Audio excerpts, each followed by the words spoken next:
So for our next talk, it's a great pleasure to welcome Craig Ritchie down from Edinburgh, who's Director of the Centre for Dementia Prevention. So strong aspiration. And because of time, I won't give a further introduction, but look forward to hearing what you have to tell us. So thanks very much, Jim. Thanks also to Dennis for inviting me down this morning. Franklin finished off there talking about DP UK, which I thought was quite a nice way to sort of segue into this, because you started off at the very cellular level and came back up to the 37,000 foot view. And EPAD, this talk is very much a 37,000 foot view of a big program of research, which I'm fortunate enough to lead across Europe, which, as the title suggests, is all about trying to prevent dementia. It's specifically trying to target or trying to develop new therapies for the prevention of Alzheimer's dementia, particularly drug therapies. But to do that, there's lots of component parts to the project which are worth elaborating on. So what I thought I'd do in the next and I'll maybe try and condense it a little bit to get back on schedule, is to talk a little bit about the background to EPAD. From both, I guess, sort of a biological drug development, but also somewhat philosophical perspective within how we try and develop new therapies for Alzheimer's. A little bit about the project itself, the progress thus far. It's been open for about, it's a very large IMI-funded project, which has been running for about 3.5 years. But I also want to sort of just have one slide at the very end to set this kind of sort of international context for the work we're doing with other projects across the world. So, I'm a psychiatrist. I do not do basic biology. I haven't worn a lab coat since my second year at medical school. So this is all the biology I'm going to show you, but it's simply to emphasize a point. And that is that there's now sort of a growing consensus that Alzheimer's disease probably starts in the brain 20, 30 years before Alzheimer's dementia develops, okay? And when Alzheimer's disease starts, and this is obviously what the basic science, fundamental science, disease modeling work is trying to understand, is what are those initial biological or pathological processes? It's highly likely, I think we can hypothesize, that the aggregation of amyloid and tau are probably initial events, perhaps cerebrovascular disease and neuroinflammation play their part early on as well.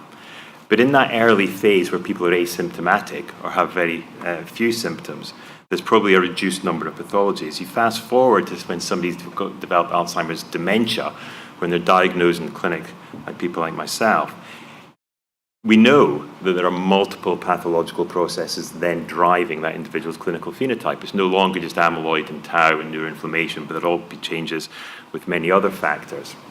And this little cartoon is just simply trying to illustrate that in a person with Alzheimer's dementia on the left, you will see multiple pathologies present, all of them interacting, all of them having an impact on the synapse, all of them therefore interacting on memory, cognition, and behavior and function.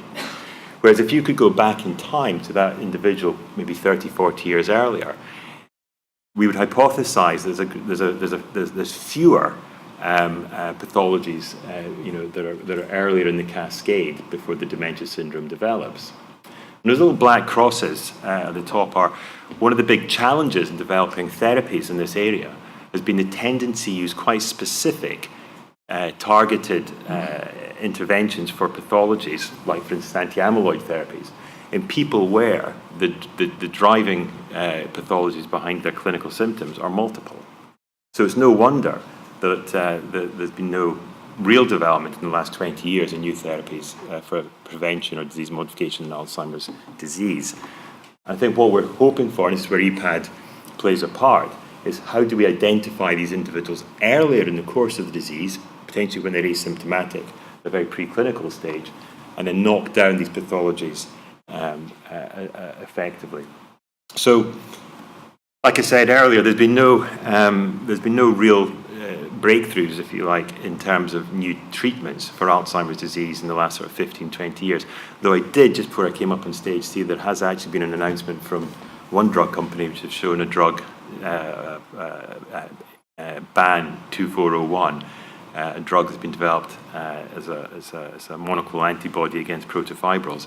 There's just a big story going out right now that it's actually shown clinical effectiveness against the ADCOMS and PET amyloid. So if you get on your phones, you'll see there's probably some headlines in the Daily Mail saying we've cured Alzheimer's. But anyway, so we might have one new approval in 3 or 4 years' time, but that's good. And by the way, it was an adaptive clinical trial, which is important when I come to the next part of my talk. But despite that success in a phase 2 trial earlier today, there hasn't been anything to the market for the last sort of 20 years. And when we sit back and we think about why is that the case, why has there been this lack of progress in terms of developing new therapies for Alzheimer's? I think I've mentioned already, there's undoubtedly going in too late with treatments when the disease is far too progressed, so that's disease stage. If you go earlier in the course of the disease, how do you measure your drug's worked? So there's this problem with insensitive outcome measures. Drug industry, pharmaceutical industry, I think historically have been too much of a rush. They see this as a big blockbuster drug. They see a very large market for new treatments for Alzheimer's. So they kind of miss out the middle stage of drug development. They go from phase 1, first time in human studies, when they understand a little bit about the pharmacokinetics and the early pharmacodynamics of their drug, to these huge, large phase 3 trials. Phase 2 is the learning phase of drug development. If you don't do that learning, how can you go to a confirmatory trial, phase 3, if you haven't learned enough about your drug, your dose, your target population, your biomarkers, etc.? And one of the other things is sort of an economic problem is that when you do these drug trials, and there'll be people in the room who've done these things, you recognize when you try and find individuals from the clinic or from the community, it's very hard to identify those people who then end up in the trial. So we have this massive, what we call screen failure. So for every 10 people, for instance, we might screen for one of these drug trials, 9 will not be eligible. And that puts a massive cost burden on the project because those 10 people might have had PET amyloid scanning, only to get one person into the trial. So again, we need to know more about these individuals before they come into the trial. So EPAD is trying to boil the ocean. It's wanting to try and address all these things concurrently, go in early in the disease stage, develop better outcome measures, spend some time in phase 2, and also with what I'll describe in a minute, the readiness cohort, we'll know more about, characterize these people before they come into a clinical trial.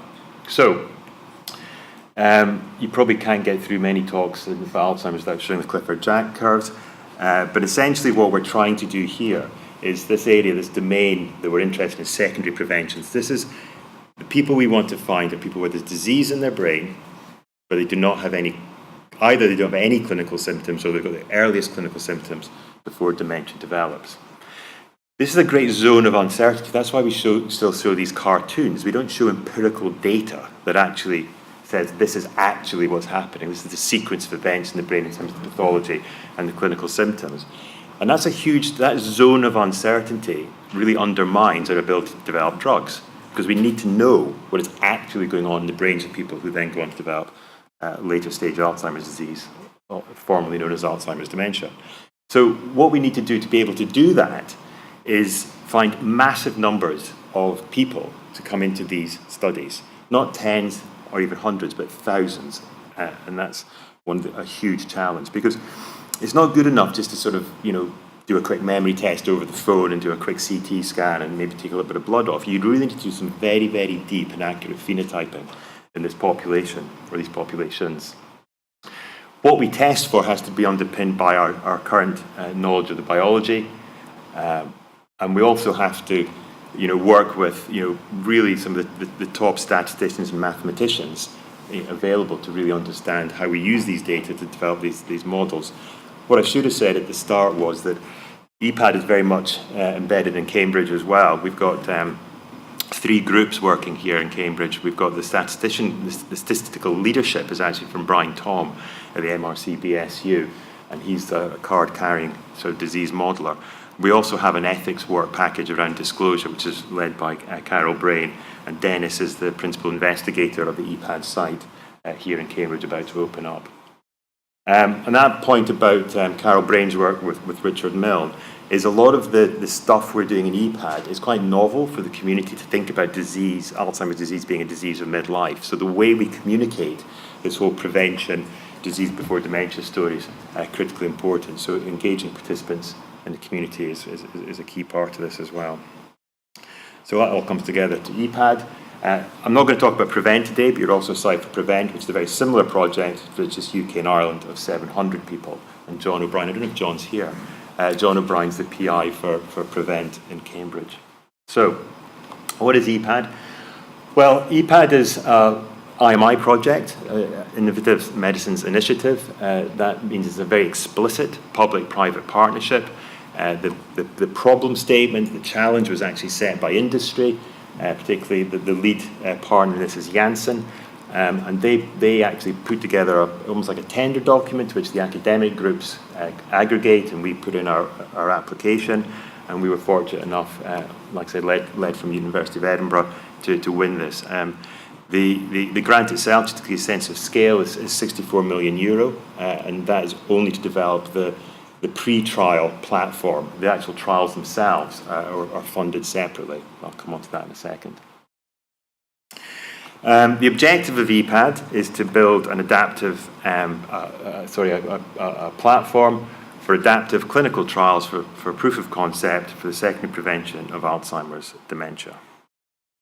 Now, this is a horribly complicated slide, but as I said earlier, when we looked at why we think there's been failures in drug development, there's multiple components to that failure. And if we just had a project which took out one or two of those components or addressed one of those two components and did nothing about the others, we'd probably be less successful than if we tried to address all of these concurrently.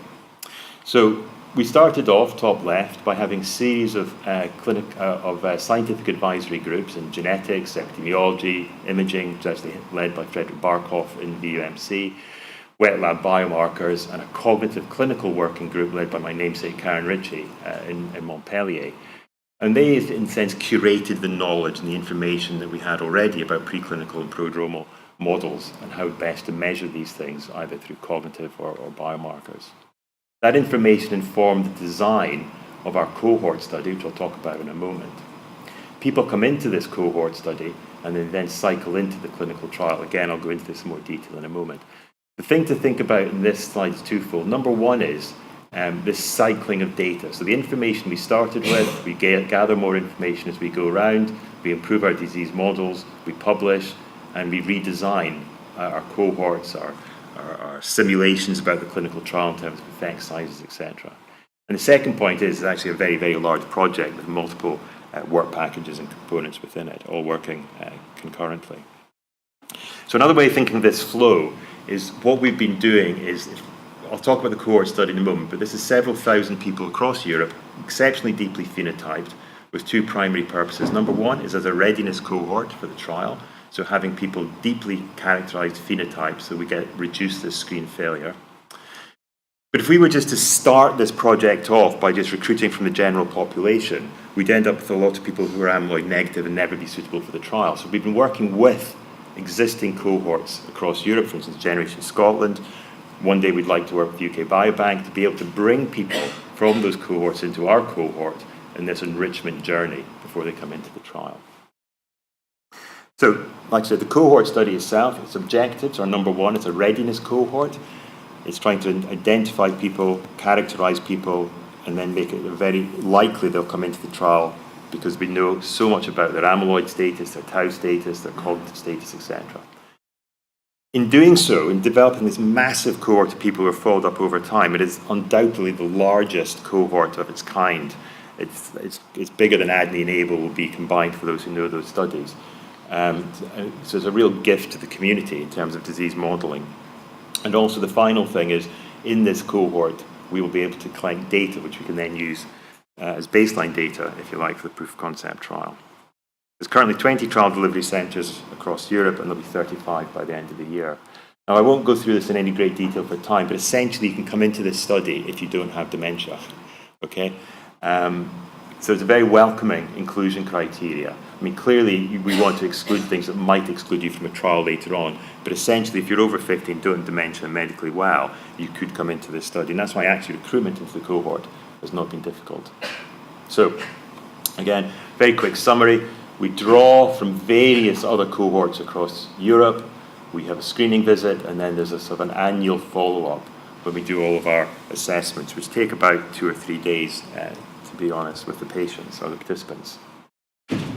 We spent a lot of time working out how to measure cognition in this group. And like I said, my friend and namesake Karen Ritchie led this group, a couple of publications about what we wanted to do in terms of measuring cognitive changes in this preclinical prodromal population. We rested on the R bands. It's also had regulatory approval, so that's why it's our primary. But you'll also notice a couple down here, which might be quite familiar to some in the room, because they helped design them, the Four Mountains task and the virtual reality supermarket trolley test. So as well as the primary outcome around something that's regulatory ready for a drug trial, we wanted to explore, really early cognitive biomarkers, if you like, of earliest changes in hippocampal subfields, etc.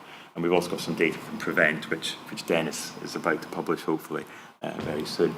So, and these two papers are getting widely cited because of the process of choosing these outcome measures was really involved. Over the space of about 18 months, almost 2 years, this group worked on optimizing the cognitive measure. Better mention imaging. So we have got a very detailed imaging protocol with an EPAD. We've got a core protocol and an advanced protocol. Most people are doing the advanced protocol, which involves all the measures you can see there. And as we've built this cohort, we've offered, opportunities for add-on biomarker studies. And there's another project, which many of you will be aware of, called EPAD, which is, in a sense, PET amyloid imaging in EPAD.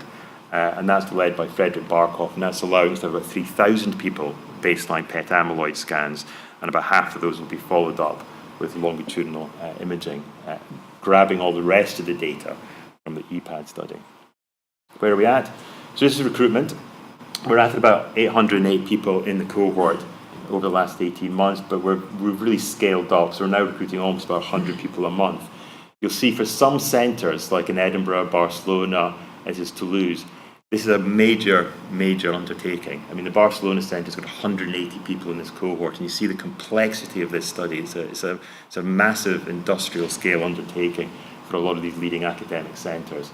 Cambridge isn't quite open yet. I'm hoping that's going to happen next week. So we'll see you've moved from this side of the curve to this side of the curve very quickly, I hope. Data. IMI insists, and we're quite happy with an open data access policy. So we're about to release our first data set within the consortium, the first 500 baseline data on August 12th. After 6 months of the consortium working on it, we'll then work out a mechanism to post all of the data that we've collected on an open data platform for everyone in the world to access. And as you can imagine, the value of the data set increases, not with only the number, but also the length of follow-up. So I'm just going to finish with very quickly talking about the trial itself. The way we currently do drug trials is we do them in quite an isolated fashion. So when you start a drug trial, you've got to set up your sites, you've got to write your protocols, you've got to get your vendors engaged, be they your clinical research organisation, your imaging vendors, etc. You start your project up, you wait until the end of the project, you shut it down, you say, did my drug work or not? And of course, historically, that's always been, the answer is no in the Alzheimer's space. It's very inefficient because everyone's doing it themselves from a standing start. Okay? So what EPAD is proposing to do, what we are doing, is to actually merge all of these individual studies into one big platform trial. Okay? So you have one key advantage of this approach, as well as having a single startup working off of a site network already established, is you can share placebo. So if you have a single protocol from which the individual drug trials drop off of, if you like, or appendices to, then you can share placebo. So you have multiple experimental drugs being compared against common placebo. And what that allows you to, for instance, is you can put 3 people onto your active drug, 1 person onto placebo, and borrow placebo from 2 other interventions. So it's highly efficient in that regard. So what we've developed, what we've just actually finished writing, is the master protocol for EPAD. So it's a single drug trial, one single interventional trial, from which multiple appendices or interventions can be tested within. Treatment A, treatment B, treatment C. So an individual who comes from the cohort is then entered into the master protocol and divided and then randomized into treatment A, treatment B, treatment C. And it's perpetual, it never stops. So if treatment A is shown not to work, and I'll show you how we do that in a minute, treatment B, treatment C continue, and then later on, treatment D starts. So this goes on forever and ever and ever, highly efficient and hopefully very effective way of doing trials. So like I said, patient comes from the longitudinal cohort study, they enter the master protocol, which talks about most of the procedures that take place during the trial itself. Oops. Then they're randomized into treatment A, B, C, or D, whatever's open at the time. And then within that, they're randomized into placebo or active. And like I said before, we can share placebo, so more people end up being on active treatment than on placebo. And you could also, of course, randomize onto different dose levels within that individual intervention. So, what's in the trial master protocol? Eligibility, the randomization, the primary endpoint, the visit schedule, all the outcome measures that we want to look at, be they imaging, cognitive, what have you. And also, then, what's in the appendix, so what's written by the drug company, if you like, bringing in a compound, might be specific exclusions for safety reasons. They might want to look at particular subgroups. They might want to look at particular biomarkers. We've got a company at the moment, for instance, who wants to look at tau PET imaging as an intermediary phenotype. So that doesn't go into our master protocol. It goes into the appendix. Okay. How do we do our analysis? So it's an Bayesian adapted trial. What essentially that means is that every 3 months, once the trial starts, we'll be looking at all the data in the database to make decisions as to whether or not a drug has been successful, or is highly likely to be successful in phase 3, or highly likely to be unsuccessful. Okay, and the way we do that is by, and I've got no idea what that means, but maybe somebody in the room does. But that's what my statisticians show me and expect me to understand it. I don't have anything I can give them back that they don't understand, unfortunately. But anyway, but this is the statistical model that's used. If you boil that down into something I do understand. In essence, if you've got a prodromal population, formerly known as mild cognitive impairment, we have simulated that on the R bands you'll have this type of decline, and we've been using ADNI data or other data sets over a 4-year period. And what we would then do is say, well, if we look at the active drug, what's its rate of change relative to this placebo curve? And at each of these time points, we can make a decision about whether or not we think that drug is likely to be successful, with a percentage probability, or likely to be unsuccessful. And in the preclinical population, which is an even milder population, the scale's different here. So that's 100 to 92, that's 70 to 95. But you can see that we've got a much slower predicted rate of decline over that first 4 years. Now, one of the, I think, most exciting things about EPAD is these were simulations based on external data sets and a lot of sort of guesswork, if you like, about what's likely to happen. Because we're doing these outcome measures in the cohort study, we can actually look at real data. And when we actually look at the real data that we've already developed within the cohort study, what we find here is that the prodromal population, I can just tell you the numbers here. The prodromal population, very small numbers in these plots, about 20 odd people, have declined by about 2 points. The really exciting thing for me, and I get excited about silly things, is that in the preclinical population, the R bands after a year, we've actually dropped by 7 points on this rating scale, which was totally unexpected. Our simulations were predicting a decline of about a point over a year. We've actually seen a much more dramatic effect, which suggests actually the choice of the R bands is a good one. But also, remember what I said earlier, that although those curves were based on sort of guesswork, the reality was that in this preclinical population, the R bands is a very good and sensitive measure of change over a year. So we could redo our preclinical graphs. We're not going to do this yet, but we might be able to in the future. That's the -7 there. So we thought that after a year it would be like negligible, but we're actually seeing in real data, and these are also the patients, remember, who are going to come into the trial, a much larger effect on this outcome measure, which is fantastic news. Because what it means is that when we do our Bayesian analysis, we've actually got a greater chance, if you focus on these 10% reductions in rate of cognitive decline of 10 points, that 10% should be achieved quite easily with this particular measure, okay, in a shorter time period. So when we do our evolutionary analysis, success, if there's 90% posterior probability, 85%, that it's going to have at least 10% effect in reducing decline compared to placebo, we would then say to that drug, come out of EPAD, go into phase 3. There's a high probability you're going to be successful. And of course, the converse is true if they haven't achieved that 10% with a 90% probability. So, penultimate slide. EPAD is a very, very large project. Like I said, we'll eventually have several thousand people in the cohort and several thousand people in the trial. But we've been very actively working with other groups across the world particularly in North America. The Diane study, for instance, is a dominantly inherited Alzheimer network. We meet on a quarterly basis to share data, to share ideas, to share knowledge between our various advisory groups. API, which works with a Colombian pedigree under Pierre Tarrio. This is another platform which Cambridge again is involved with PREVENT and the Alpha study. So it just emphasises how I think this major challenge that we're facing, dementia prevention, can't be achieved by one single project, no matter how large, working in isolation. So we're working very closely with all of these groups.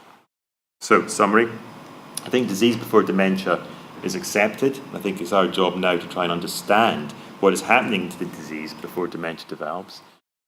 These large international projects and collaborations that are delivering data for these disease clinical models, which inform our understanding of the disease, but they also inform how best to target the disease and to measure efficacy in our clinical trials.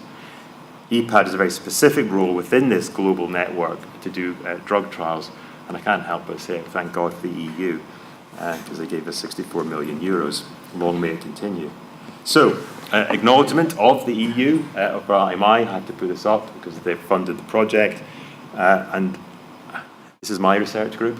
This is the General Assembly, which we had in Amsterdam, and this is half of the people, the PIs and the researchers who are actually working on the EPAD project, and they're all obviously exceptionally happy, which is all good. So thank you very much.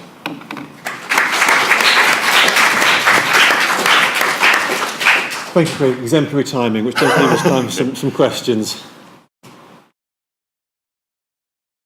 You based your cognitive decline prediction on the Appendix. I'm just wondering if the difference you're seeing now is because you've got the broader infusion. Possibly. And Andy didn't use R bands.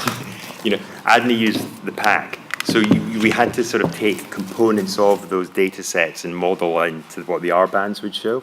And I think the point is that those models are never as good as real data. And that was for me the really exciting thing about this, because I could go on about this for hours, but we spent 2 years debating and discussing which cognitive outcome measure to use just for those reasons. You bring data to the table, empirical data, you don't have any argument anymore. So I think you're absolutely right, though. I think A, we use the PAC, and B, or components of it, and B, they're a much more advanced population. They're really a preclinical population in ADNI. So the same design. Dennis, you probably got a comment on that.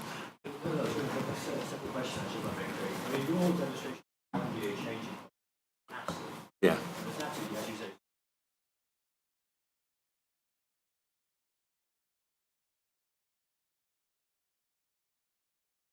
Well, that 7-point change was only in the preclinical. So those people, yeah, they were CDR zeros. Yeah, and what we haven't done yet is split that data into amyloid positive and negative. 30% are amyloid positive, so it might even be a bigger effect in the amyloid positive. And Brian actually looked at the data. What's driving it is the DMI and the visuospatial scores within the R bands. What we predict. Yeah. Yes, there's another question near the front here. Do you have a question? Yes. I just wondered if you're doing multiple cognitive tests. Yeah. I mean, some of them are independent. Yeah. No, yeah, I think that's a really, really good point. We actually do so that analysis I showed you, the eagle-eyed would notice there's actually a 6-month test as well. So it went up at 6 months, and then it came down at 12 months. And because we're actually doing this primarily for the drug trial, because they've had this testing done in the cohort, we hopefully have mitigated the risk of a learning effect in the trial itself. Okay, so we've actually done that learning effect early. And I think the evidence suggests that learning effect probably happens on one occasion. It probably doesn't continue, you don't continue to learn on your second, third, and fourth visit. If you learn in that first visit, and we actually showed that on the R bands. It does go up in the whole population, then it comes down. But it's a really good point. Very good. And Bob. Yes, I love the idea of using the shared procedure. Yeah. So obviously there's advantages. Surely diet has something to do with Alzheimer's. Yeah.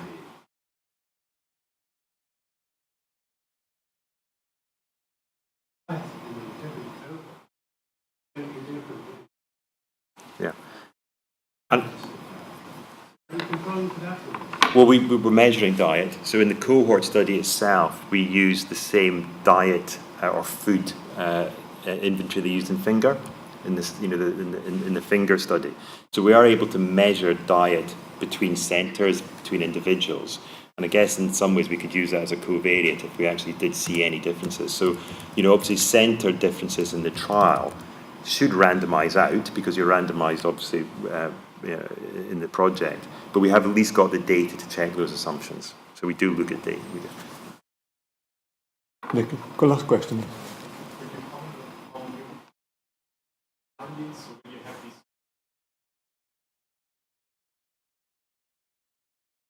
Yeah. Yeah. So we have a group called the IDMC, the Independent Data Monitoring Committee, and the IDMC is just basically 3 statisticians, one from IQVIA, Quintiles, which is the CRO, and 2 from Berry Consultants, which are our statistics people. Those 3 individuals are unblinded. The rest of the consortium isn't. So the incredibly strong firewalls between their analyses and the rest of the consortium. So this is something we spent a lot of time working out how we actually create those firewalls. But what's not unblinded is which arm you're in. So if there's no sort of double dummy. If you're in the monoclonal antibody study, or you're in the BACE inhibitor study, or you're in the stem cell study, you're in that study. So that's not blinded. The only blinding is of your randomization to active or placebo. But we've spent a lot of time working out how we actually maintain that blinding within it for the individual appendices. Hi, Chris.